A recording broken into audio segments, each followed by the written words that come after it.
رحم اللہ من قرأ الفاتحہ.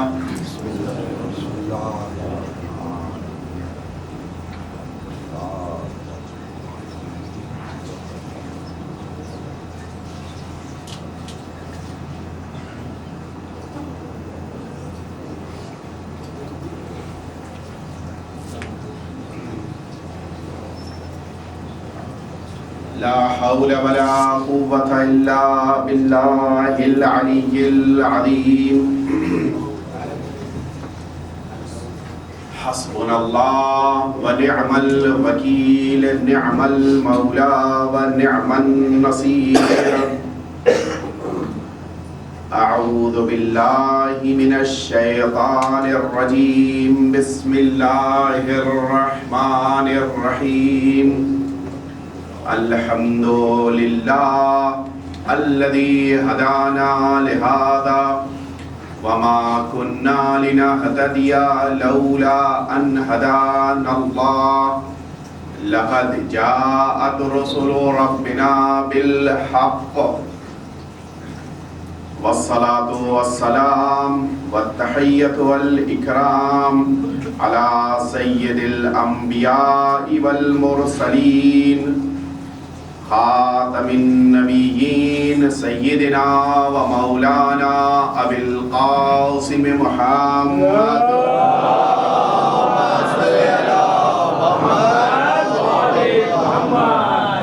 ثم الصلاة والسلام والتحية والإكرام على أهل بيته الأطيبين الأنجبين الذين أذهب الله عنهم الرجس وطهرهم تطهيرا.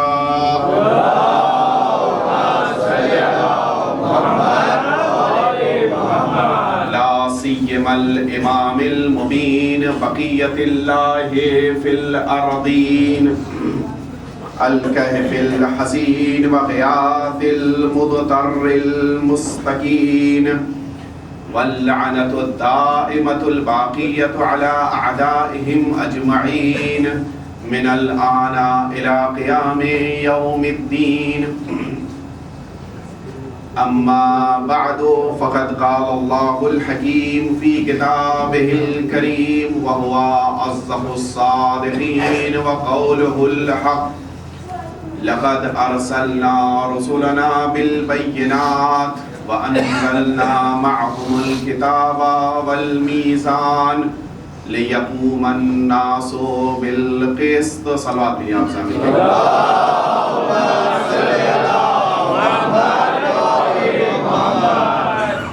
سورہ حدید 25ویں آیہ شریفہ کا یہ حصہ ارشاد رب العزت ہو رہا ہے کہ بے شک ہم نے رسولوں کو بھیجا دلیلوں کے ساتھ اور ان کے ساتھ میزان اور کتاب کو نازل کیا تاکہ لوگ قیام عدل کر سکیں. آئیڈیل سوسائٹی کے ضمن میں مسلسل آپ حضرات بیان سماعت فرما رہے ہیں. مجلس نصف اول سے آگے بڑھ چکی ہے، یعنی ہمارے 10 مجلسوں کے سلسلے کی اگر آپ بات کریں تو 5 سے بات آگے بڑھ چکی ہے. موضوع کو مجھ کو سمیٹنا ہے اور وہ تمام باتیں کہ جو اہمیت کی حامل ہیں ان ساری باتوں کو آپ حضرات کی خدمت میں پیش کرنا ہے اور اپنے دستور کے اعتبار سے اپنے مزاج کے اعتبار سے مصائب میں اضافہ بھی کرنا ہے. اس لیے کہ میں 5 تاریخ کے بعد سے جب اہل بیت اطہار کا تذکرہ شروع ہوتا ہے تو مصائب زیادہ کر دیتا ہوں. لہٰذا اس اعتبار سے جلدی اپنی ان باتوں کو پیش کرنا ہے کہ جو میرے موضوع کو مکمل کرنے کے لیے ضروری ہے. اگر آپ ارشاد پروردگار کو دیکھیں تو حکم پروردگار کے اعتبار سے ہماری ذمہ داری یہ ہے کہ ہم قوم کے لیے قیام کریں. اور جب لفظ ناس کا استعمال ہوا لِيَقُومَ النَّاسُ، تو لفظ ناس بتا رہا ہے کہ پروردگار عالم یہ نہیں چاہتا کہ قوم کی کوئی ایک فرد کھڑی ہو جائے. خدا یہ نہیں چاہتا کہ قوم کے دو چار لوگ کھڑے ہو جائیں. خدا یہ نہیں چاہتا کہ قوم کا ایک گروہ کھڑا ہو جائے. نہیں، بلکہ پوری قوم، الناس، پوری قوم قیام عدل کرے. تو اس کے معنی یہ ہے کہ ذمہ داری عمر کی بنا پر نہیں ہے، ذمہ داری علم کی بنا پر نہیں ہے، ذمہ داری سن کی بنا پر نہیں ہے، ذمہ داری داڑھی کے لمبے ہونے یا چھوٹے ہونے کی بنا پر نہیں ہے. ذمہ داری اس بنا پر ہے کہ ہم سب اس معاشرے کا ایک حصہ ہیں. اب جتنی ذمہ داری بڑے کی ہے اتنی ہی ذمہ داری چھوٹے کی بھی ہے. جتنی ذمہ داری عالم کی ہے اتنی ہی ذمہ داری عام انسان کی بھی ہے. جتنی ذمہ داری تجارت کرنے والے کی ہے اتنی ہی ذمہ داری نوکری کرنے والے کی بھی ہے. جتنی ذمہ داری روزگار اختیار کرنے والے کی ہے اتنی ہی ذمہ داری بے روزگار کی ہے. اس کے معنی یہ ہے کہ کم علمی اس بات کی اجازت نہیں دیتی کہ انسان خود کو پیچھے ہٹا لے. کم عمری اس بات کی اجازت نہیں دیتی کہ انسان خود کو پیچھے ہٹا لے. انسان اگر بے روزگار ہے تو یہ بے روزگاری اس بات کی اجازت نہیں دیتی کہ قیام عدل کے سلسلے میں یہ پیچھے ہٹ جائے. بلکہ کوئی بھی کسی بھی طرح کا انسان ہو اس کو خود کھڑے ہونا ہے، دوسروں کا ساتھ دینا ہے. اس کے یہ معنی نہیں ہے کہ جماعت میں 5 آدمی شریک ہیں لیکن امید یہ ہے کہ پوری قوم میں تبدیلی آ جائے. اس کے یہ معنی ہے کہ مجالس عزا میں تو 10-20 آدمی ہی شرکت کر رہے ہیں لیکن توقع یہ ہے کہ مجالس کی بنا پر پوری قوم تبدیل ہو جائے. نہیں، ضرورت کس بات کی ہے کہ ہم سب ایک ساتھ مل کر کھڑے. سوال یہ ہے، شاید آپ حضرات کے ذہنوں میں یہ پیدا ہو رہا ہو کہ 2-4 آدمی مل کر بھی تو یہ انقلاب پیدا کر سکتے ہیں، کیا ضرورت ہے کہ سب مل جائیں؟ دیکھیے، پروردگار عالم نے، یہ میں پچھلے سال بھی عرض کر چکا ہوں، مجمل طور کے اوپر آج وضاحت کر دینا چاہتا ہوں. پروردگار عالم نے اس روئے زمین پر ہر انسان کو کوئی نہ کوئی ہنر ضرور دیا ہے. اصل کمال انسان کا یہ ہے کہ اس ہنر کو پوائنٹ آؤٹ کرے، اس کو ڈھونڈے اور اوپر لے کر آئے. اصل کمال انسان کا یہی ہے. ورنہ اس زمین پر ہر انسان کو خدا نے کوئی نہ کوئی فن، کوئی نہ کوئی ہنر ضرور دیا ہے. اور اسی بنا پہ آپ دیکھ لیجئے، جو انجینئرنگ کی لائن کا لڑکا ہے اگر اس کو لا کے میڈیکل میں رکھ دیا جائے تو یہ پڑھ تو لے گا لیکن کوئی ایک اچھا ڈاکٹر نہیں بن سکتا. یہی میڈیکل میں دلچسپی رکھنے والا انسان ہے، اس کو یہاں سے نکال کر کسی اور پروفیشن میں آپ لے کر جائیے، وہ وہاں پڑھائی تو مکمل کر لے گا لیکن چونکہ اس کے مزاج کے مطابق نہیں تھا، چونکہ اس کے تصورات کے مطابق نہیں تھا، اس بنا پر اب وہ اتنی کامیابی نہیں حاصل کر پایا کہ جتنا اگر وہ میڈیکل میں ہوتا تو کامیاب ہو جاتا. اسی لیے اسلام نے اس بات کے لیے پوری اجازت دی.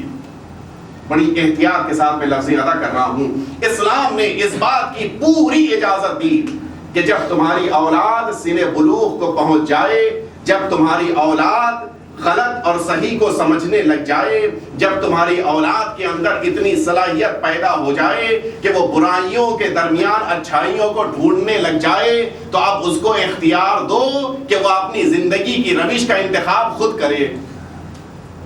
توجہ فرمایا آپ نے؟ یعنی اب یہ تحمیل نہیں ہونی چاہیے کہ میں وکیل ہوں تو میرے بیٹے کو بھی وکیل ہونا چاہیے، میں ڈاکٹر ہوں تو میرے بیٹے کو بھی ڈاکٹر ہونا چاہیے، میں انجینئر ہوں تو میرے بیٹے کو بھی انجینئر ہونا چاہیے. نہیں، اگر اس کی دلچسپی ہے تو اس کو آپ انجینئر بنائیے، اس کو اگر شوق ہے تو اس کو آپ ڈاکٹر بنائیے. لیکن ضروری نہیں ہے کہ جو چیز ہمارے پاس تھی وہی چیز اس کے پاس بھی ہو.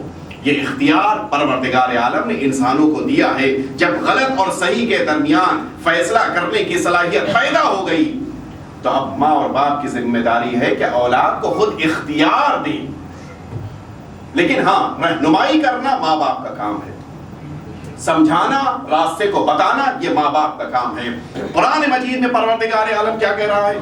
ان اللہ لا یغیر ما بقوم حتی یغیروا ما بانفسہم. ہم اور آپ یہ سوچتے ہیں کہ خدا تبدیلی پیدا کر دے گا. نہیں. ان اللہ لا یغیر ما بقوم. خدا اگر کسی قوم، کسی معاشرے، کسی سوسائٹی کے اندر کوئی چیز ہے تو اس میں تب تک تبدیلی نہیں پیدا کرتا جب تک کہ اس معاشرے میں رہنے والے خود اپنے اندر تبدیلی نہ پیدا کر لیں. اس کی دونوں وضاحت علماء نے لکھی ہے. ایک وضاحت تو یہ ہے کہ اس کے معنی یہ ہے کہ اگر نیکیاں حاصل کرنی ہے، اگر تم کو سربلندی حاصل کرنی ہے، سرافرازی حاصل کرنی ہے، اگر تم کو سر اٹھا کر جینا ہے تو آپ خدا سے تو امیدیں رکھو لیکن کوششیں بھی تم ہی کرتے رہو.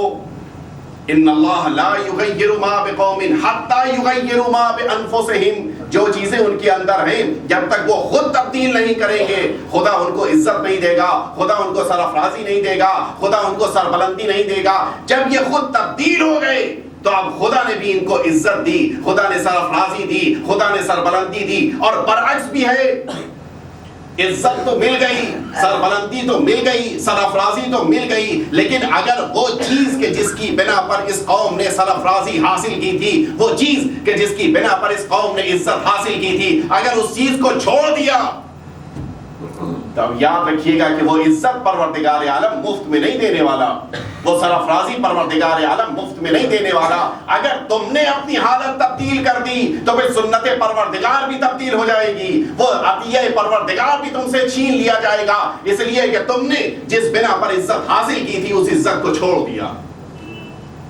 ہماری قوم کی انفرادیت ہمیشہ یہ رہی کہ ہماری قوم آپس کے چھوٹے موٹے اختلافات کے باوجود آپس میں متحد رہی. ہم کسی بھی موڑ کے اوپر ایسا نہیں ہوا ہے کہ ہم میں اختلاف پیدا ہو جائے. دیکھیں نظریاتی اختلاف ہو سکتا ہے. ایک مریض ہے کہ جس کو بخار چڑھا ہوا ہے، آپ کسی ایک ڈاکٹر سے پوچھئے، آپ جانتے ہیں کہ بخار خود ایک مرض نہیں ہے بلکہ کسی مرض کا نتیجہ ہے. آپ کسی ڈاکٹر سے پوچھئے اس کو بخار کیوں چڑھا، شاید وہ دیکھ بھال کے بیان کرتے کہ چونکہ اس کو ٹھنڈ لگ گئی ہے لہٰذا بخار چڑھ گیا.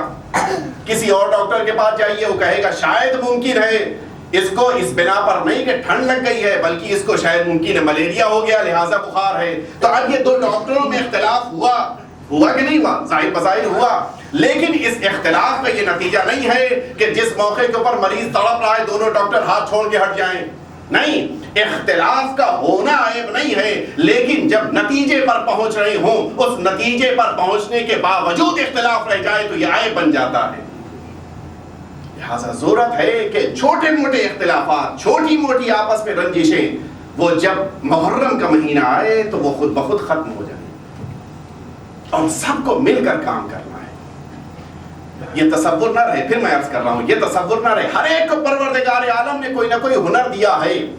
کسی کو اچھی رائٹنگ دی ہے، کسی کو کمپوزنگ کا کام بہت اچھا آتا ہے، کسی کو ڈرافٹنگ کا کام بہت اچھا آتا ہے، کسی کو سافٹ ویئر کا کام بہت اچھا آتا ہے. ہر ایک اپنے اپنے فن میں ماہر ہے.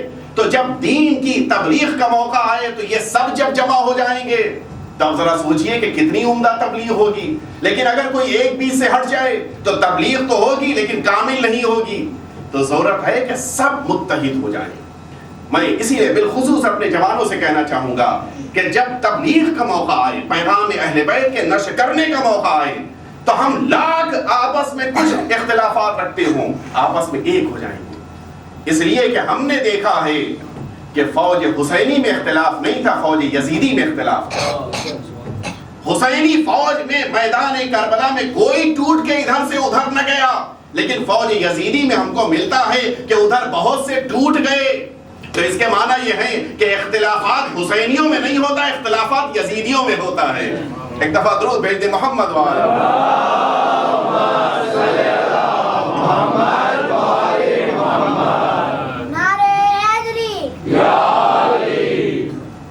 ضرورت ہے کہ جب مجلسیں ہوں، جب محفلیں ہوں، جب نماز جماعت قائم ہو رہی ہو، یوں ہی نہیں ہے کہ پروردگار عالم نے نمازوں کے ثواب کو بڑھایا ہے. آپ جانتے ہیں، بس اپنے موضوع تک آ رہا ہوں میں، آپ جانتے ہیں کہ جہاں نماز جماعت میں 10 آدمی جمع ہو گئے، ابھی تک 2 آدمی تھے، ایک امام تھا ایک ماموم تھا.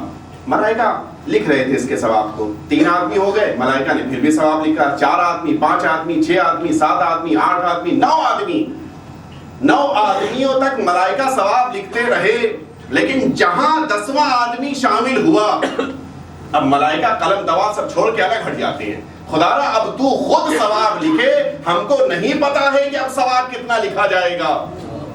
اس کے معنی یہ ہے کہ پروردگار عالم چاہتا ہے کہ تم معاشرے میں آؤ, خدا چاہتا ہے تم سوسائٹی میں آؤ, خدا چاہتا ہے کہ تمہارے درمیان یکسوئی پیدا ہو, خدا چاہتا ہے کہ تم ایک طرف چلو, خدا چاہتا ہے کہ تم کسی ایک کی اقتدا کرو. یہ ساری چیزیں کیوں ہیں, اور کیوں کہا گیا کہ نماز جمعہ کے لیے تم فرسخ کی قید لگا دی گئی کہ اس فرسخ کے درمیان رہنے والے افراد اسی ایک مسجد میں جمع ہوں گے. کیوں کہا گیا؟ اسی لیے تاکہ ہفتے بھر کے درمیان کم از کم آپس کے مسائل سنو تو, سمجھو تو, تم کو پتا تو چلے کہ بقیہ کن مشکلات میں زندگی گزار رہی ہیں, تم کو پتا تو چلے کہ عالم اسلام پر کیا سخت وقت آن پڑا ہے. یہ ساری چیزیں, اور اسی لیے 2 خطبے بڑھائے گئے. ورنہ پروردگار عالم 4 رکعت نماز ظہر کے بجائے جب 2 رکعت نماز جمعہ کو قرار دے رہا تھا تو اس کے ساتھ چاہتا تو 2 رکعت اور بڑھا دیتا, 4 رکعت ہو جاتی نماز جمعہ. نہیں, 2 خطبے اسی لیے بڑھائے گئے تاکہ تم کو عالم اسلام کے مسائل بھی سمجھ میں آئے, تم کو پتا چلے کہ تمہاری کیا مشکلات ہیں, تم کو پتا چلے کہ بقیہ مسلمان کن مشکلات میں ہیں. تو خود بخود ایسا معاشرہ بنتا جائے گا کہ جس معاشرے میں ایک کو دوسرے کی خبر ہوگی, دوسرے کو تیسرے کی خبر ہوگی. جب معاشرے میں ہر ایک کو دوسرے کی خبر ہوگی تو پھر کبھی معاشرہ بستی کی طرف نہیں جا سکتا. ضرورت ہے کہ مل کر کام کیجئے. آئیے, میدان وسیع ہے, کسی نے کسی کی جگہ نہیں لے رکھی ہے, ہر ایک کی جگہ مشخص ہے, ہر ایک کی جگہ معین ہے. آئیے اپنی جگہ پر بیٹھیے, کام کیجیے. لیکن ان سب کے لیے میں نے عرض کیا, کل کی میری گفتگو آپ حضرات کی اذان عالیہ میں محفوظ ہے, میں نے عرض کیا کہ زندگی میں کامیابی کے لیے دوستی بہت اہمیت رکھتی ہے. روایتوں میں آیا ہے کہ فقد الاحبۃ غربہ, دوستوں کا چھوٹ جانا وطن میں ہونے کے باوجود انسان کو پردیسی بنا دیتا ہے. کیوں کہا گیا؟ اسی لیے کہ تم اچھے دوستوں کے ذریعے سے زیادہ تم ترقی کر سکتے ہو, زیادہ تم اوپر آ سکتے ہو. لہٰذا پوری توجہ رہے کہ دوست ضروری ہے, دوست کا ساتھ دینا ضروری ہے, دوست کا انتخاب ضروری ہے. سوال یہ پیدا ہوتا ہے جو آپ لوگوں کے ذہن میں بھی پیدا ہوا ہوگا کہ کل تو ہم نے یہ بات کہی کہ 5 قسم کے لوگوں سے دوستی نہ کرو, لیکن ہم پہچانے کیسے کہ یہ انسان دوست بنانے کے لائق ہے یا دوست بنانے کے لائق نہیں ہے؟ یہ بڑا سخت مسئلہ ہے. اگر اہل بیت اطہار نے ہم کو نہ بتایا ہوتا تو کبھی ہم نہ سمجھ پاتے کہ دوست بنانے کے لیے کیا کیا جائے. اس کا طریقہ بھی اہل بیت اطہار نے ہم کو سمجھا دیا, بڑا ہی عمدہ طریقہ ہے. اور پھر وہی مسئلہ آتا ہے, دیکھیے دین کو چھوڑ کر آپ کسی دوست کو اختیار نہیں کر سکتے. ہمارے اور آپ کے چھٹے امام جعفر صادق علیہ السلام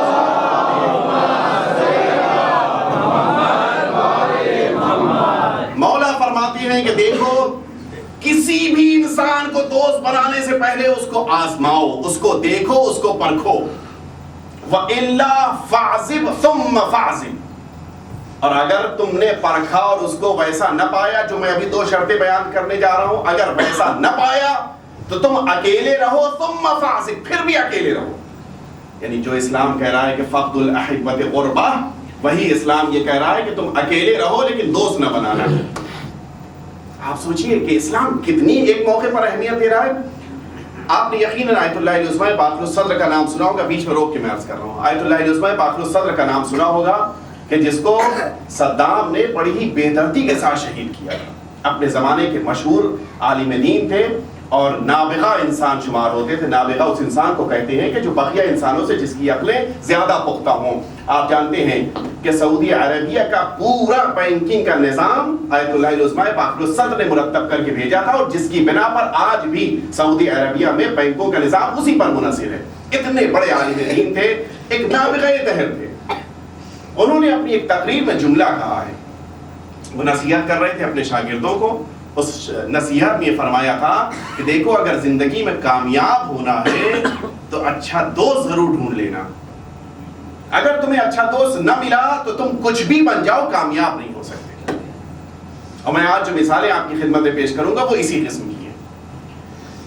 آپ سوچئے مولا فرما رہے ہیں کہ دو چیزوں کے ذریعے سے اپنے دوست کو آزماؤ، اگر تم کو وہ دو چیزیں نہ ملی تو فعزب ثم فعزب، تو تم اکیلے رہنا پسند کرنا لیکن دوست نہ بنانا۔ وہ دو خصلتیں کون کون سی ہیں؟ پہلی خصلت المحافظۃ علی الصلوات، پہلی خاصیت یہ ہو اس کی کہ جس کو تم دوست بنانے جا رہے ہو کہ وہ اپنی نمازوں کی حفاظت کرتا ہو۔ دیکھا آپ نے، یعنی بہرحال دوستی میں دین شامل ہے۔ اگر نماز پڑھتا ہے تب تو تمہارے لیے وہ وفادار دوست بن سکتا ہے۔ اس کی بڑی پیاری شرح علماء نے لکھی ہے، سنیے گا۔ نماز ایک ایسا وعدہ ہے کہ جو پروردگار عالم نے اپنے بندوں سے لیا ہے۔ خدا نے ہم کو حکم دیا کہ تم اگر میرا شکر بجا لانا چاہتے ہو تو تم نماز پڑھو۔ تو اب ذرا سوچئے کہ ایک انسان ہے کہ جو اپنے پروردگار سے یہ وعدہ کر چکا ہے کہ خدا را میں 5 بار تیرا شکر بجا لاؤں گا۔ اگر انسان 5 کے بجائے 4 ہی بار شکر بجا لائے، میں نے آپ سے کہا تھا کہ میں آپ کے گھر 2 بار آؤں گا، ایک ہی بار میں آیا، تو اب آپ مجھ کو کیا قرار دیں گے بتائیے؟ آپ وفادار کہیں گے یا بے وفا کہیں گے؟ دنیا کا دستور ہے کہ وہ 4 دفعہ کی وفاداری کو بھول جاتی ہے دنیا، وہ 1 دفعہ کی بے وفائی کو یاد رکھتی ہے۔ آپ دیکھ لیجیے، مثالیں دیکھ لیجیے۔ آپ نے سنا ہوگا بہت سے افراد کے بارے میں، ارے فلاں ڈاکٹر کے پاس نہ جاؤ، اس کے وہاں مریض مر جاتا ہے۔ کون مرا تھا؟ ارے فلاں صاحب مر گئے تھے۔ مرے کتنے لوگ؟ 1 آدمی مرا، اور کتنے لوگوں کو اس نے زندگی دی ہے، اس کا کوئی شمار ہے؟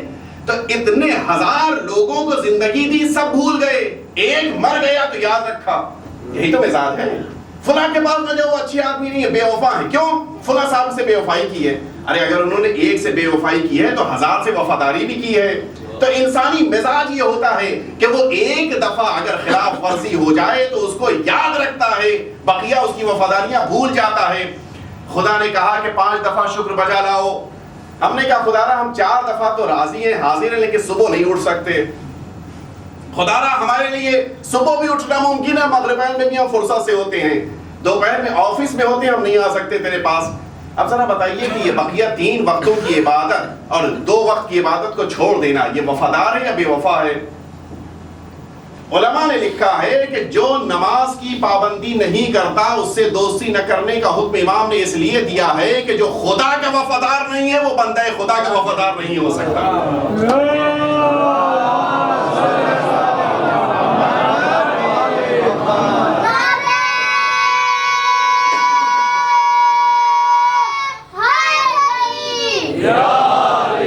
توجہ فرمائی آپ نے، جو خود خدا کا وفادار نہیں ہے وہ بندہ خدا کا کیا وفادار ہوگا؟ اور دوسری چیز، میں اسی لیے میں نے عرض کیا کہ چونکہ اب میرا وقت گھٹتا جا رہا ہے لہٰذا میں جلدی آگے بڑھ رہا ہوں۔ دوسری چیز مولا فرماتے ہیں کہ البر مع الاخوان فی العسر والیسر، دیکھو کہ وہ اپنے خاندان والے، اپنے دوست، احباب، اعزاء، اقارب، رشتہ دار، ان سب کے ساتھ ان 2 حالتوں میں اس کا سلوک کیسا ہے، ان کی آسائشوں میں اور ان کی تنگیوں میں، ان کی مشکلات میں۔ اگر یہ انسان کہ جس کو تم دوست بنانے جا رہے ہو اس کے سلوک میں تبدیلی آ جائے، یعنی جس موقع کے اوپر اس کے خاندان کا سگا بھائی مثال کے طور کے اوپر یا خاندانی بھائی، اس کا یہ بھائی خوشحالی کی زندگی گزار رہا تھا، ہر روز ٹیلی فون ہوتا تھا، ہفتے میں 1 بار ملاقات کے لیے ضرور جاتے تھے، مہینے میں 1 بار پکنک پہ ساتھ ضرور جاتے تھے، لیکن جہاں اس کی تجارت گھٹنے لگی، جہاں اس کے گھر میں پیسہ گھٹنے لگا، اب پہلے مہینے میں 1 بار پکنک جاتے تھے، اب وہ 6 مہینے میں 1 بار جانے لگے۔ پہلے یہ تھا کہ ہفتے میں 1 بار ملنے جاتے تھے، اب مہینے میں 1 بار ملنے جانے لگے۔ پہلے ہر روز فون پر بات ہوتی تھی، اب ہفتے میں 1 بار بات ہونے لگی۔ تو یہ جو سلوک میں تبدیلی آئی، مولا فرماتے ہیں کہ تم اس انسان کو اچھی طرح سے پہچان لو، اگر اس کے وہاں دولت کی بنا پر تبدیلی پیدا ہو جائے تو کبھی دوست نہ بنانا۔ یہ بہت سخت مسئلہ ہے، بے پناہ مشکل چیز ہے۔ اسی لیے روایتوں میں آیا ہے کہ تمہارا کسی کی مدد کرنا نہ کرنا ایک الگ مسئلہ ہے۔ دیکھیے ہمارے ساتھ ایک مشکل یہ ہوتی ہے، جو اکثر آپ لوگوں میں سوال پوچھا جاتا ہے کہ اتنے مانگنے والے آتے ہیں، ہم کیا کریں؟ ہوتا ہے ذرا سا اگر پتہ چل جائے کہ آپ کے پاس دولت آ گئی ہے تو دروازے پہ لائن لگ جاتی ہے۔ کیا کرے انسان؟ صبح 10 بجے اس کو آفس جانا ہے اور دروازے پہ 10 آدمی کھڑے ہوئے ہیں، اب بیچارہ ڈھونڈ رہا ہے کہ گھر کا کوئی اور دروازہ ہوتا ہم وہاں سے نکل جاتے۔ اتنا زیادہ پریشان کیا جاتا ہے. پتہ ہے کہ شام کو 5 بجے 5:30 بجے تھکا ماندہ گھر پہنچے گا, صاحب پہنچ گئے رسید لیے ہوئے. تو اب اس بیچارے کے مزاج کو آپ دیکھیں, کیا کرے بیچارہ, دے گا بھی اور اس کے ساتھ ساتھ مشکلات بھی برداشت کر رہا ہے. اکثر پوچھتے ہیں کیا کیا جائے. روایتوں میں کہا گیا ہے کہ تمہارا دینا نہ دینا ایک مسئلہ ہے, لیکن تمہارا سلوک, تمہارا رویہ, یہ دوسرا مسئلہ ہے. دیکھو تم کسی کو دو نہ دو یہ ایک الگ بحث ہے, لیکن اس کے ساتھ تمہارا سلوک اچھا ہونا چاہیے.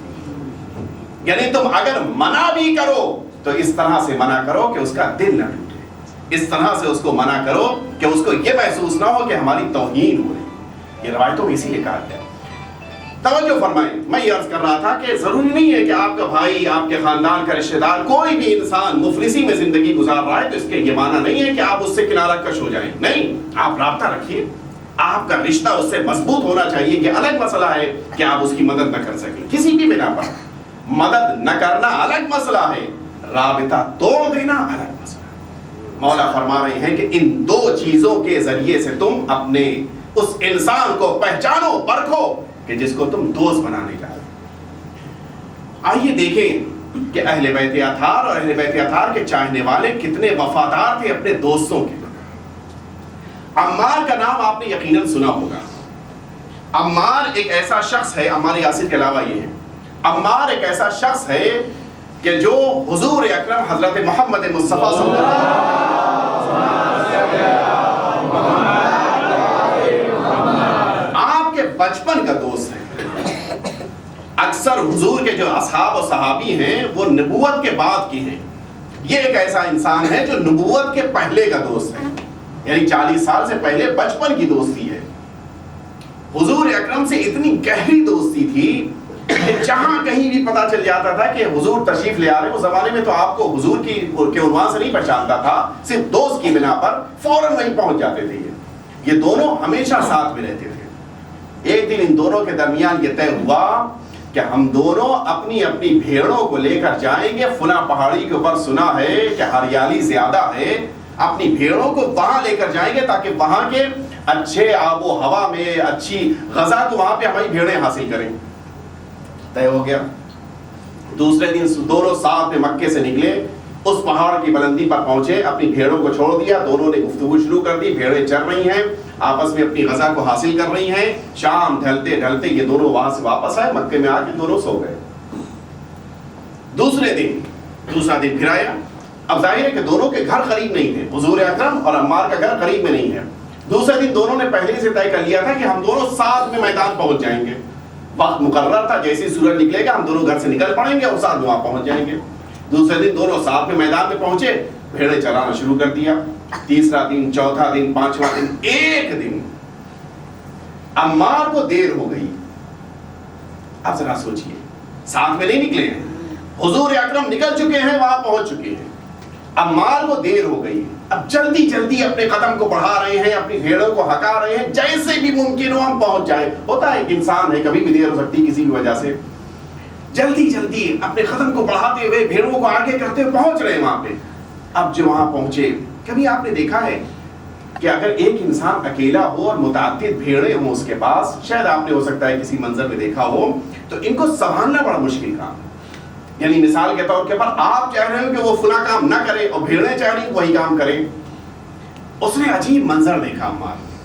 منظر یہ ہے کہ حضور اکرم اپنی ساری بھیڑوں کو کنٹرول کیے ہیں, روکے ہوئے ہیں, کہ ان میں سے کوئی ایک بھی اس گھاس کو نہ کھائے کہ جس گھاس کے لیے دونوں نے وعدہ کیا تھا. عمار تو بالکل مبہوت رہے, حیرت سے تھا, کیا ہوا, یہ ہو کیا رہا ہے. کہا ان بھیڑوں کو کیوں روک رہے ہیں, یہ حیوانات ہیں, ان کو چرنے دیں. حضور نے فرمایا کہ اے عمار, ہم دونوں نے وعدہ کیا تھا کہ ساتھ میں بھیڑیں چرائیں گے. جب تک تم آ نہیں جاؤ گے میں اپنی بھیڑوں میں سے کسی ایک کو بھی چرنے نہ دوں. یہ ہے وفاداری. اس دن سے دونوں نے معاہدہ کر لیا کہ آج کے بعد ہم دونوں ساتھ میں میدان میں پہنچیں گے. ایسی اگر وفاداری ہوتی ہے تو پھر انسان زندگی میں کامیاب ہوتا ہے. آئیے دیکھیں اہل بیت اطہار کے چاہنے والوں کی روش کیا تھی. صفوان جمال کا نام آپ نے سنا ہوگا. ایک ایسی شخصیت ہے کہ جو ہمارے چھٹے امام جعفر صادق علیہ السلام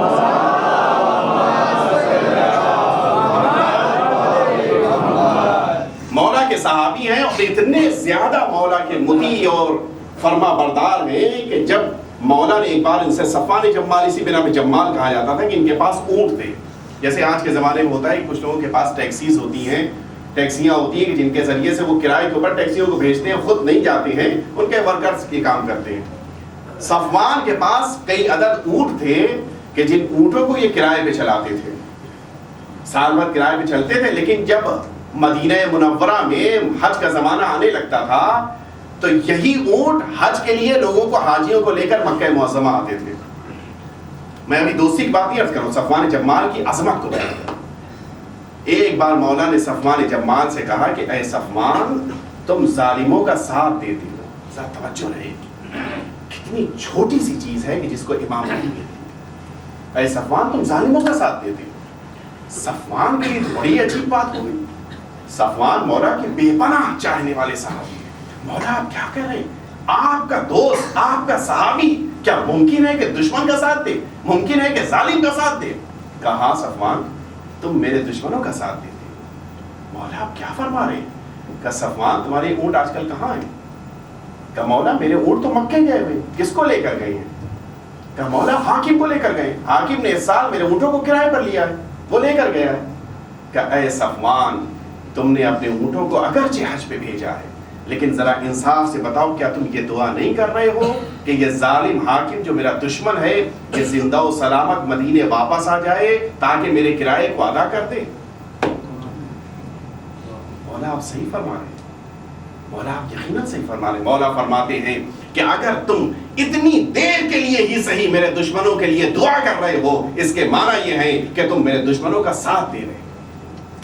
سنیے گا صفوان جمال کا قربانی کا جذبہ. اسی سال جناب صفوان نے سارے اونٹ بیچ دیے. بہت بڑی بات. جو اصل تجارت ہے اس کو چھوڑ دیا. مولا اب میں آئندہ یہ تجارت نہیں کروں گا، اس لیے کہ اگلے سال پھر مجھ سے حاکم اونٹ مانگے گا، اگلے سال میں پھر اونٹ اگر نہیں دوں گا تب بھی مشکل ہے، دوں گا تب بھی مشکل ہے، لہٰذا میں یہ تجارت ہی چھوڑ دیتا ہوں. اتنے زیادہ معتبر صاحب صفوان جمال. میں دوستی عرض کر رہا تھا، صفوان جمال کے بارے میں ملتا ہے کہ آپ زندگی کے آخری ایام میں جتنی عبادتیں کرتے تھے وہ 3 بار کرتے تھے، واجبات کو چھوڑ کے. نماز شب پڑھ رہے ہیں تو 3 بار پڑھ رہے ہیں، نافلہ نماز صبح پڑھ رہے ہیں تو 3 بار پڑھ رہے ہیں، نافلہ نماز ظہرین پڑھ رہے ہیں تو 3 بار پڑھ رہے ہیں، صدقہ دے رہے ہیں تو 3 بار صدقہ دے رہے ہیں، عمرہ کر رہے ہیں تو 3 بار عمرہ کر رہے ہیں، خمس نکال رہے ہیں تو خمس بھی ہے. روایت یہ ہے کہ یہ خمس بھی نکالتے تھے تو 3 بار نکالتے تھے. یہاں ہماری قوم کو 1 دفعہ نکالنا مشکل ہے اور وہاں وہ 3 بار نکالتے تھے. اور خمس میں نے اس دن بھی عرض کیا تھا کہ یہ تو اولاد کا حق ہے. اولاد کو اپنے ماں باپ سے پوچھنا چاہیے کہ اے ماں باپ، بابا پاپا، کیا آپ خمس نکالتے ہیں تو ہم کو کھانا کھلاتے ہیں یا بغیر خمس کے نکال رہے ہیں؟ کم از کم انسان اگر اپنے مال کا، وہ مال کہ جو خود پہ خرچ کرتا ہے اس پہ خود نہیں نکالتا تو اس مال پر ضرور نکالے کہ جو اولاد پہ خرچ کر رہا ہے. اس لیے کہ اولاد کے پیٹ میں جانے والی غذا اگر پاک ہے تو نسل پاک رہے گی. یہی صفوان جمال ہیں جو اپنی زندگی میں ہر کام، ہر مستحب کام کو اور وہ کام کہ جس میں گنجائش ہوتی ہے اس کو 3 دفعہ انجام دیتے ہیں. صفوان سے پوچھا گیا کہ یہ کیا کرتے ہیں آپ، یہ بقیہ 2 عمل کس کے لیے ہوتا ہے؟ صفوان کہتے ہیں کہ میں اپنے دوستوں کے لیے کام کرتا ہوں. سنیے گا واقعہ. صفوان جمال کے 2 دوست اور تھے. ان تینوں نے آپس میں یہ معاہدہ کیا تھا کہ اگر ہم تینوں میں سے جو بھی دنیا سے چلا گیا تو بقیہ 2 اس کی طرف سے بھی نیک عمل انجام دیں گے، اور اگر 2 کا انتقال ہو گیا تو تیسرا ہم 2 کی طرف سے بھی نیک عمل انجام دے گا. جناب صفوان نے پوری زندگی گزار دی، چونکہ جناب صفوان ہی زندہ رہ گئے اور بقیہ 2 کا انتقال ہو گیا تھا. جناب صفوان نے پوری زندگی گزار دی لیکن دوستی پہ حرف نہیں آنے دیا. اور اسی بنا پر امام معصوم نے صفوان کی تعریف کی تھی. سنیے گا جملہ.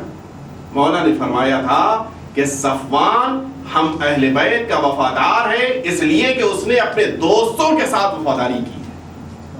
اس کے معنی یہ ہے کہ دوستی میں اگر وفاداری ہے تب تو انسان محب اہل بیت کہلائے گا، ورنہ پھر مسئلہ ہے. ہمارے وہاں مشکل یہ ہے کہ دوستی میں احترام باقی نہیں رہتا. یہ بہت سخت مسئلہ ہے. پہلے آئیے ایک مائنس ویو کی ایک واقعہ آپ کی خدمت میں پیش کر دوں، پھر پلس ویو والا. ایک دفعہ مل جل کے درود بھیج دیں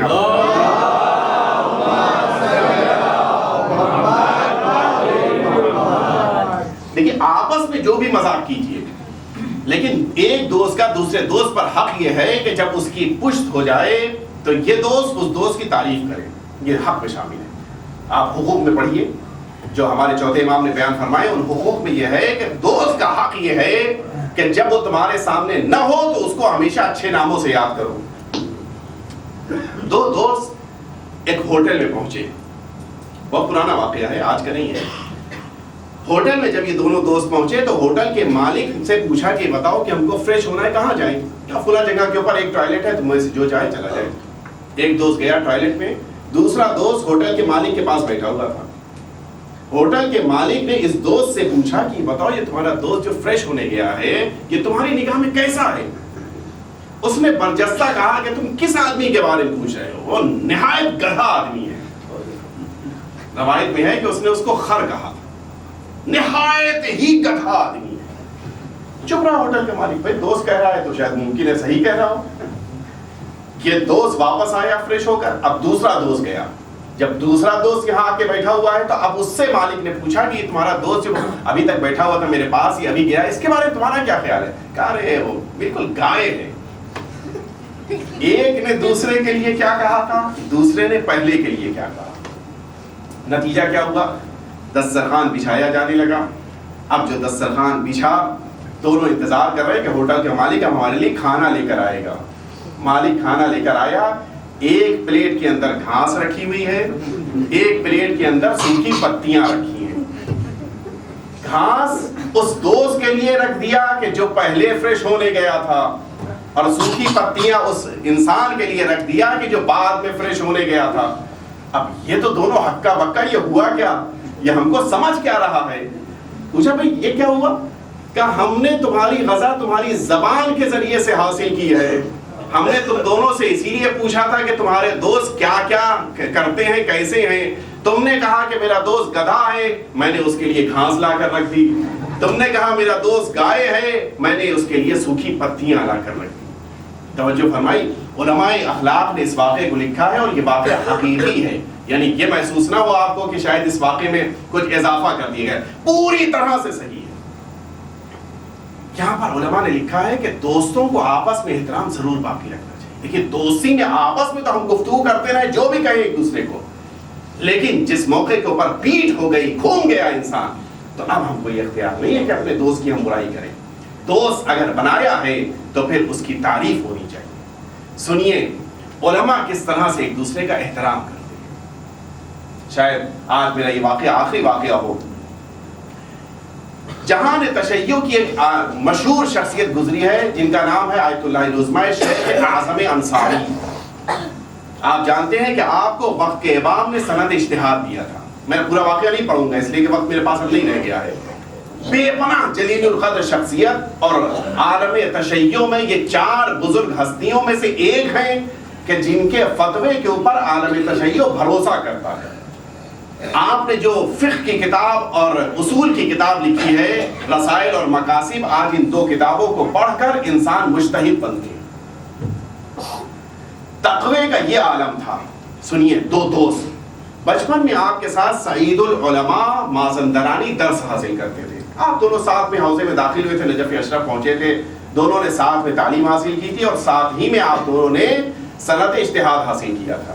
ہمیشہ ساتھ رہتے تھے، ساتھ میں کھانا کھانا، ساتھ میں درس پڑھنا، ساتھ میں مباحثہ کرنا، سب کچھ ساتھ میں ہوتا تھا. دیکھیے دوستوں کی آپس میں وفاداری اس کو کہتے ہیں. جس زمانے میں مرحوم شیخ انصاری سے پہلے والے مرجع ابو الحسن اصفہانی کا انتقال ہو رہا تھا تو اس موقع کے اوپر اسی نجف اشرف میں ڈھونڈا جا رہا تھا کہ یہ شیخ انصاری کہاں ہیں. لیکن پھر میں عرض کر دوں کہ مراجع کے بارے میں یا علماء کے بارے میں زبان کھولنے سے پہلے کئی دفعہ سوچا کیجیے. ہمارے معاشرے میں ایک بہت بڑی مشکل یہ ہے کہ ہمارے اندر جہاں ذرا سا علم آیا، اگر ہماری زبان کھلے گی تو مراجع سے شروع ہوگی. فلاں مرجع کا فتویٰ ہماری سمجھ میں نہیں آتا. بھئی آپ ہیں کون؟ آپ کے پاس علم کتنا ہے؟ فلاں مرجع نے یہ بات کہی ہمارے عقل میں سماتی نہیں ہے. بھئی آپ کی عقل ہے کس معیار کی؟ مرجع اپنی عقل سے بات نہیں کہتا ہے، اور مرجع تب تک مرجع نہیں بنتا ہے. ہمیشہ یاد رکھیے گا، مرجع کوئی بھی مرجع، کسی بھی طرح کا کوئی بھی مرجع اگر مرجع بن گیا تو اس کے معنی یہ ہے کہ امام کی تائید ضروری ہے، اس لیے کہ نیابت ہے اس امام کی کہ جس کو کائنات پر اختیار ہے. تو نائب کو ہمیشہ وہ معین کرتا ہے کہ جس کا یہ نائب ہے. یہ نہ سمجھیے کہ ہمارے ماننے سے فلاں مرجع بن گیا، یہ نہ سمجھیے کہ لوگوں کے اعلان کرنے سے مرجع بن گیا، یہ نہ سمجھیے کہ رسالہ عملیہ کی بنا پر مرجع بن گیا. نہیں، اس کی امام نے تائید کی ہے، اور اسی لیے لکھا ہے کہ دیکھو تقلید ایک ہی کرنا. ظاہر ہے ہمارے لیے واجب ہے کہ ہم عالم کی تقلید کریں، لیکن حکم یہ ہے کہ تقلید ایک ہی کرنا، احترام سب کا کرنا. مجھ کو یہ اختیار نہیں ہے کہ میں جس مرجع کی تقلید کرتا ہوں اس کے علاوہ بقیہ علماء، بقیہ مجتہدین، بقیہ بزرگان ان کی تقلید کرو. نہیں، تم تقلید ایک ہی کرو گے، احترام سب کو دینا ہوگا. سنیے، ہم یہ سمجھتے ہیں کہ مرجعیت چھین کے لی جا سکتی ہے. نہیں، ایسا نہیں ہوتا. مرحوم ابو الحسن اصفہانی کا انتقال ہوا، اب اسی نجف اشرف میں ڈھونڈا جانے لگا کہ شیخ اعظم انصاری کہاں ہیں تاکہ ان کو مرجع بنا دیا جائے. سب سے زیادہ پڑھے لکھے اس زمانے میں آپ کی مرجعیت کا بول بالا، آپ کے بزرگی کا بول بالا تھا. ہر ایک بات کا تھا آپ کو کہ آپ سے بڑا کوئی پڑھا لکھا نہیں ہے. اور یہ بات مشہور تھی کہ آپ کو امام نے سند اجتہاد دیا. وہ بھی ایک واقعہ ہے کہ جو اس وقت نہیں ہے. توجہ فرمائیں، آپ نجف اشرف میں ڈھونڈا جا رہا ہے کہ مرحوم شیخ اعظم انصاری کہاں ہیں تاکہ ان کو مرجع بنایا جائے. آئے، دروازہ کھٹکھٹایا، گھر میں نہیں ہے. اس جگہ آئے جہاں پہ درس کہتے ہیں، مجمع ڈھونڈ رہا ہے ان کو، وہاں بھی نہیں ہے. جہاں پہ نماز پڑھاتے تھے اس مسجد میں آئے، وہاں بھی نہیں ہے. اب پورا نجف ڈھونڈا جا رہا ہے، کہیں مل ہی نہیں رہے. اچانک کسی کے ذہن میں تصور آیا کہ چلو مولا کے حرم میں دیکھیں. سب مجمع لے کر جب مولا کے حرم میں پہنچے تو عجیب منظر دکھائی دیا. ذریع ہے مولا کائنات حضرت علی ابن ابی طالب علیہ السلام.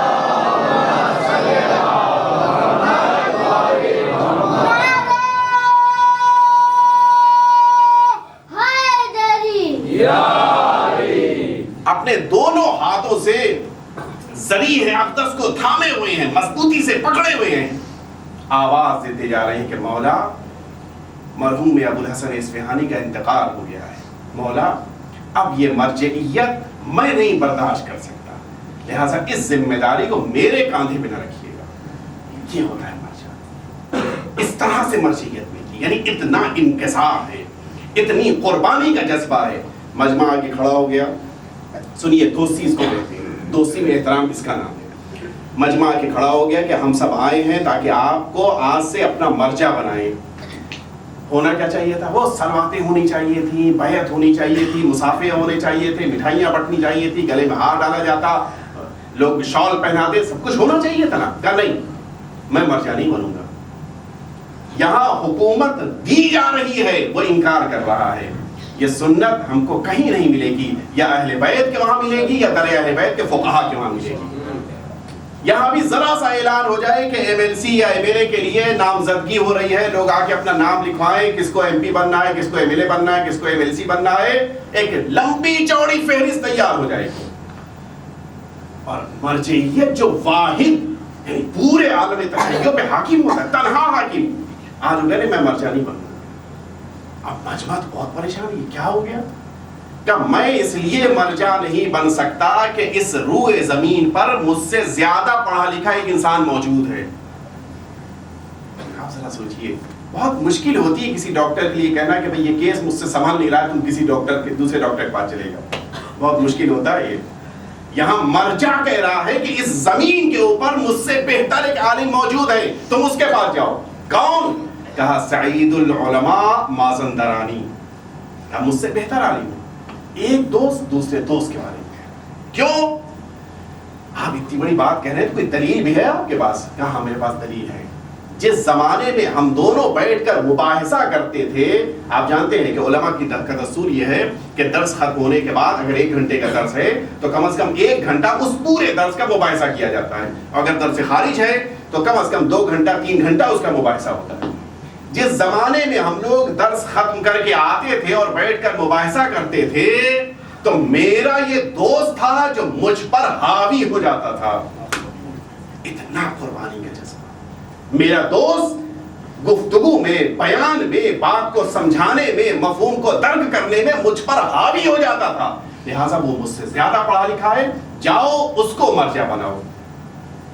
کیا کیا جائے سرکار؟ وہ کہاں ہے؟ کہا مازندران ایران میں موجود ہے، جاؤ ان کے ہاتھ میں بیعت کرو، جاؤ ان کو اپنا مرجع بناؤ. یہ تو بہت لمبا مسئلہ ہو جائے گا. نجف اشرف کہاں ہو، کہاں مازندران ایران کا، اتنی دوری کیسے کیا کیا جائے؟ سرکار آپ ہی کوئی رائے حل بتائیے. کہ نہیں تم لوگ خود جاؤ مرجع بناؤ. کہ نہیں آپ ایک کام کیجئے، آپ ایک خط لکھ دیجئے اور اس خط کو ہم ٹیلی گرام کے ذریعے سے بھیج دیتے ہیں، دیکھتے ہیں وہاں سے جواب کیا آتا ہے. مرحوم شیخ اعظم انصاری نے خط لکھا، اپنے دوست کو خط لکھا کہ دیکھو فلاں مرجع کا انتقال ہو چکا ہے اور اب مرجعیت کے لیے میں تمہاری تائید کرتا ہوں، اس لیے کہ تم مجھ سے زیادہ پڑھے لکھے ہو. جس زمانے میں ہم لوگ درس پڑھ کے واپس آتے تھے تو تم میرے اوپر حاوی ہو جاتے تھے، غالب آ جاتے تھے. یہ خط پہنچا سعید العلماء مازندرانی کے پاس. آغا سعید اپنے زمانے کے بے پناہ متقی، پرہیزگار، وارستہ، خدا پرست انسان تھے، بے پناہ محب اہل بیت. وہاں سے انہوں نے فوراً جواب بھیجا. کیا ہونا چاہیے تھا؟ لکھتے کہ اے شیخ انصاری جلدی سے میری طرف سے تم لوگوں کے درمیان اعلان کر دو کہ میں مرجع ہو گیا، میں پڑھا لکھا ہوں، میں زیادہ عالم ہوں، میرے پاس سب سے زیادہ علم ہے، سب تم اعلان جلدی سے کر دو. نہیں، جواب لکھا اے شیخ انصاری تم کہہ تو صحیح رہے ہو کہ جس زمانے میں ہم لوگ مباحثہ کرتے تھے میں تم پر غالب آ جاتا تھا، لیکن یہاں سے دیکھیے دوست کے ساتھ کیسے کس طرح سے کیا سلوک ہے. کہاں تو وہ واقعہ آپ نے سنا کہ ایک نے دوسرے کے بارے میں کیا کہا، دوسرے نے پہلے کے بارے میں کہا. اب سنیے، مرحوم شیخ انصاری کہہ رہے ہیں کہ وہ مجھ سے زیادہ پڑھا لکھا ہے. ادھر سے جواب آتا ہے کہ اے شیخ انصاری تم نے صحیح کہا کہ میں تمہارے اوپر غالب آ جاتا تھا، حاوی آ جاتا تھا، لیکن جب ہم دونوں نے تعلیم مکمل کر لی تو میں نجف اشرف سے مازندران آ گیا اور تم نجف اشرف میں رک کر لوگوں کو تعلیم دینے لگ گئے. تو میں تبلیغ کی دنیا میں آ گیا، تم تدریس کی دنیا میں چلے گئے. تو مبلغ کے اوپر مدرس حاوی ہوتا ہے، لہٰذا دنیا میں سب سے زیادہ پڑھے لکھے تم شمار ہوتے ہو. درود بھیجتے محمد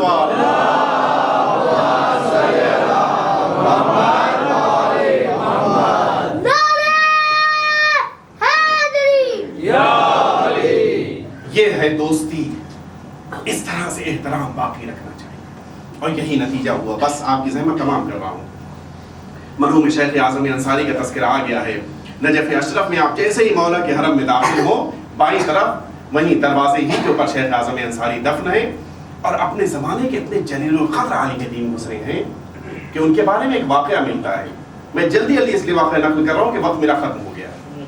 ان کے شاگرد نے خواب دیکھا کہ رات میں شیطان بڑی بڑی زنجیریں اپنے ہاتھ میں لیے جو ٹوٹ گئی ہیں اور بیٹھا ہوا رو رہا ہے. اے شیطان کیا ہوا؟ تم کو تو رونا نہیں چاہیے. کیا بتاؤں، میں ان زنجیروں میں شیخ اعظم انصاری کو جکڑ چکا تھا، لیکن نہ جانے کیا ہوا کہ اچانک انہوں نے زنجیروں کو توڑ دیا اور پھر میرے چنگل سے آزاد ہو گئے. شاگرد نے جب یہ جملہ سنا تو پوچھا کہ یہ بتاؤ کہ تم زنجیر لے کر گئے تھے؟ کہاں؟ شیخ اعظم انصاری کے لیے تو زنجیروں کی، موٹی موٹی زنجیروں کی ضرورت ہے. کہا ہم لوگوں کے لیے؟ کہا تم لوگ تو پتلے سے تاگے سے بھی قابو میں آ سکتے ہو، تمہارے لیے تو زنجیر کی کیا ضرورت ہے. واقعہ ختم ہو گیا. صبح آیا یہ دوست، نماز صبح مرحوم شیخ انصاری پڑھا چکے تھے، فوراً مصلی کے اوپر آیا کہ میں نے رات میں خواب دیکھا ہے. وہیں اسی مصلی پر شیخ اعظم انصاری نے گریہ شروع کیا. شاگرد پریشان، مجمع پریشان، یہ ہوا کیا؟ مولانا صاحب نماز پڑھا کے ابھی اٹھے تھے اور اس پوری طرح گریہ کیوں شروع ہو گیا؟ نہ مسائل کا تذکرہ ہوا، یہ کیا ہو گیا اچانک؟ شاگرد نے پوچھا کہ استاد ہوا کیا آپ کو؟ کہا بیٹا تم نے جو خواب دیکھا ہے بالکل صحیح دیکھا ہے. رات میں میری اہلیہ سخت تکلیف میں تھی، میرے بچے کی دنیا میں آمد تھی، میری اہلیہ سخت تکلیف میں تھی اور میرے پاس دوائیں خریدنے کے لیے کوئی رقم نہیں تھی سوا ایک رقم کے کہ جو ایک علاقے والوں نے لا کر میرے پاس امانتاً رکھایا تھا کہ 1 سال آپ اپنے پاس رکھ لیجئے، ہم 1 سال بعد جب دوبارہ آئیں گے نجف تو آپ سے یہ امانت لے لیں گے.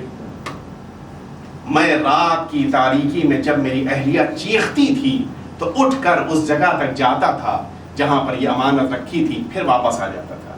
پھر جب درد بڑھتا تھا پھر جاتا تھا پھر واپس آ جاتا تھا. ایک دفعہ جب درد بہت شدید ہو گیا, میں گیا, اس امانت کو میں ہاتھ میں اٹھا چکا تھا, لیکن اچانک مجھے یاد آ گیا کہ اگر یہ امانت میں نے استعمال کر لی اور جن لوگوں نے امانت رکھائی ہے انہوں نے پوچھ لیا کہ اس امانت کی تم نے حفاظت کی یا نہیں کی, تو پھر شیخ انصاری تم جواب نہیں دے پاؤ گے. امانت کا تقاضا یہ ہے, امانت داری کا تقاضا یہ ہے کہ جس طرح سے امانت رکھی گئی ہے اسی طرح سے امانت کو واپس کیا. اور رات میں اسی بنا پر جیسے ہی میں اس امانت کو واپس رکھ کے پلٹا, پروردگار عالم نے میری بیوی کے درد کو ٹھیک کر دیا اور میرے وہاں بچے کی آمد ہو گئی. لیکن آپ محسوس کریں ہمارے وہاں کیا ہوتا ہے, امانتوں کی حفاظت میں خیانت ہو جاتی ہے. مرحوم انصاری امانت کو لے نہیں رہے تھے, امانت کو اٹھا رہے تھے تاکہ بعد میں اس جگہ پر اسی رقم کو رکھ سکیں. امانت داری کا تقاضا یہ ہوتا ہے کہ اس پر امانت داری میں خیانت کا نقص نہ پیدا ہو جائے.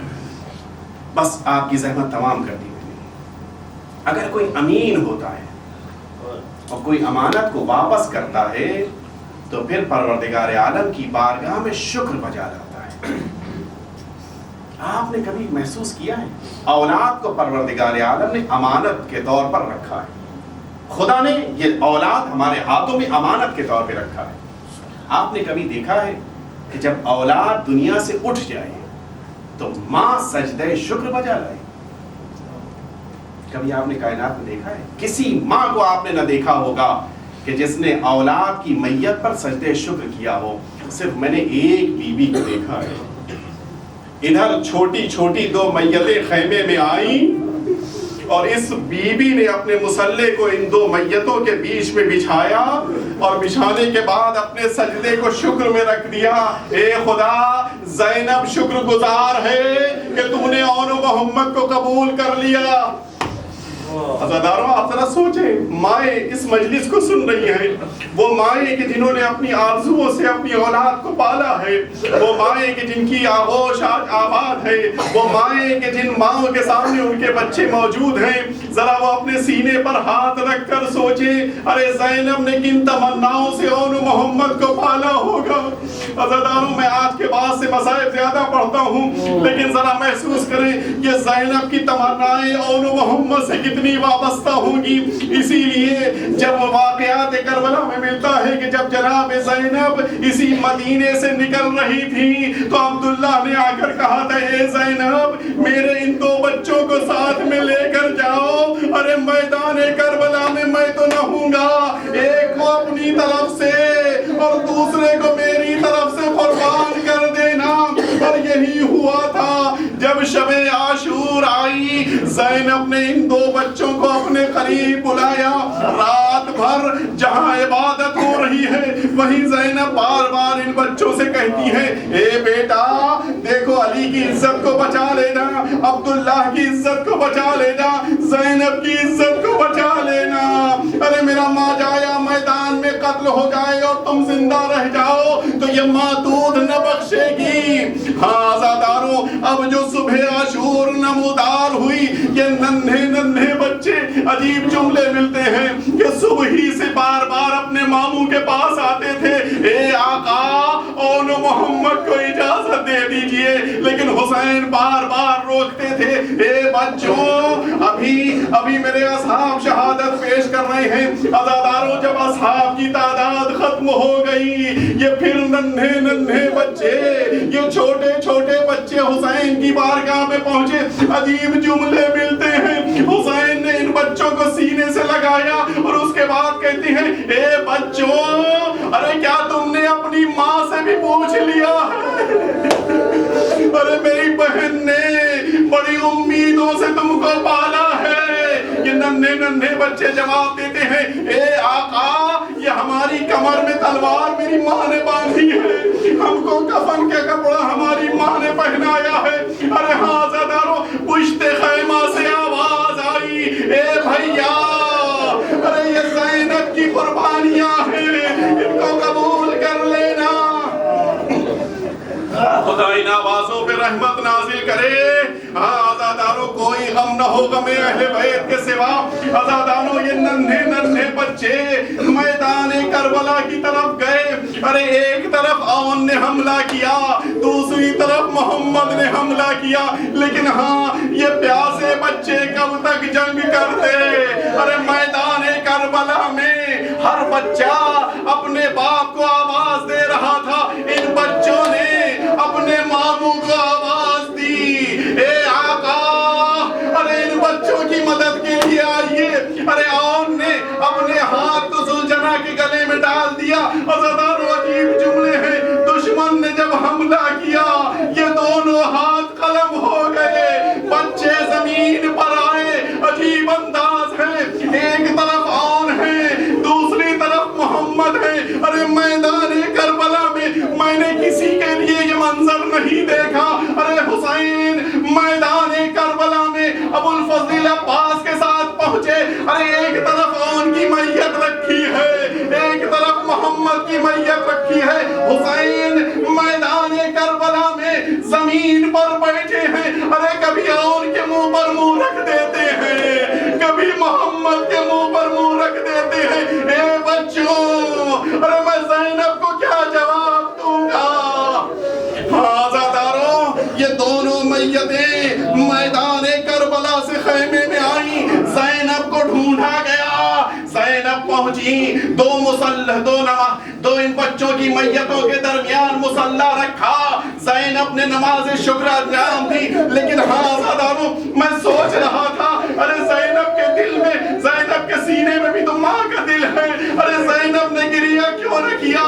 عزاداروں جب یہ عاشور کا وقت گزر گیا, 11 محرم آئی, یہ قافلہ رخصت ہونے لگا, لیکن زینب کی نگاہ اور محمد کی میت پہ پڑی. زینب نے گریہ نہ کیا.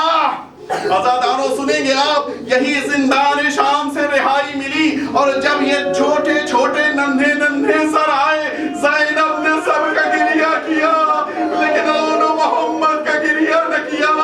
زینب چہلم میں واپس آئی, اپنی بھائی کی قبر کے اوپر بیٹھ کر گریہ کیا, لیکن اپنے بچوں کو یاد نہ کیا. خدا را, کیا زینب کے سینے میں ماں کا دل نہیں ہے؟ میں نہیں سمجھ پا رہا تھا یہ زینب کیوں نہیں رو رہی ہے. ہاں عزادارو, اب جو یہ قافلہ کربلا سے مدینے واپس پہنچا, زینب سب کے مصائب بیان کر رہی ہے. کبھی عباس کے مصائب, کبھی قاسم کے مصائب, کبھی علی اکبر کے مصائب, کبھی حسین کی مصیبت, لیکن زینب نے اپنے بچوں کا نام بھی نہ لیا. ارے حسین, یہ حسین کی مصیبت کو زینب بیان کر رہی ہے, لیکن اپنے بچوں کا تذکرہ نہ کیا. یہ کیا وجہ تھی کہ زینب اپنے بچوں کا ماتم نہیں کر رہی ہے؟ بس عزاداروں آپ کی زحمت تمام ہو رہی ہے. زینب سب کے مصائب بیان کر چکی, اب جو اپنے گھر کی طرف چلی, دروازے پر دق الباب کیا, عبداللہ نے دروازہ کھولا, زینب اندر پہنچی. عزاداروں اب جو دو چھوٹے چھوٹے حجرے دکھائی دیے, چھوٹے چھوٹے مصلے, چھوٹے چھوٹے بستر, ارے زینب نے خود کو گرا دیا. اے بچوں, وہ ذمہ داری کا احساس تھا, یہ ماں گریہ نہ کر سکی. ارے اگر زینب روتی, رباب کو کون سنبھالتا, ام لیلا کو کون سنبھالتا, ام فروا کو کون سنبھالتا. ارے جب ذمہ داریاں پوری ہو گئی, سب کو مدینے پہنچا دیا. اے بچوں, اب زینب زندگی بھر روئے گی, زندگی بھر دکھی.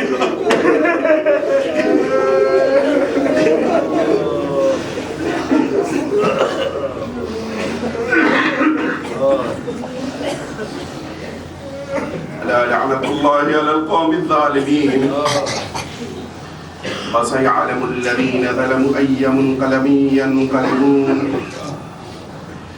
إلهي بحق الزهراء وأبيها وبعلها وبنيها والسر المستودع فيها خداوند ہماری اس عبادت کو قبول فرما.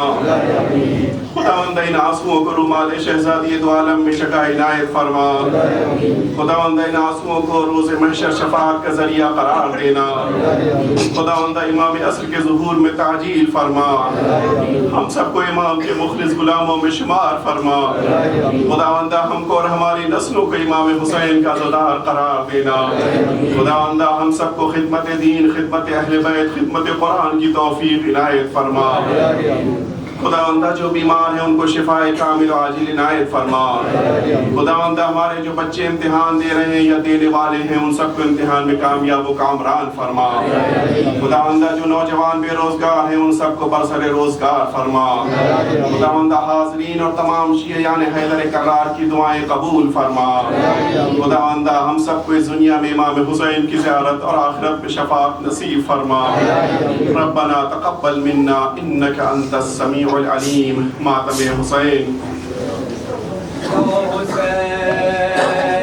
یا حسین اجسانی سہرا بچ کربل دیوا بہنا اجڑ گئی. اجسانی سہرا بچ کربل دیوا بہنا باولا صد باولا باولا صد باولا.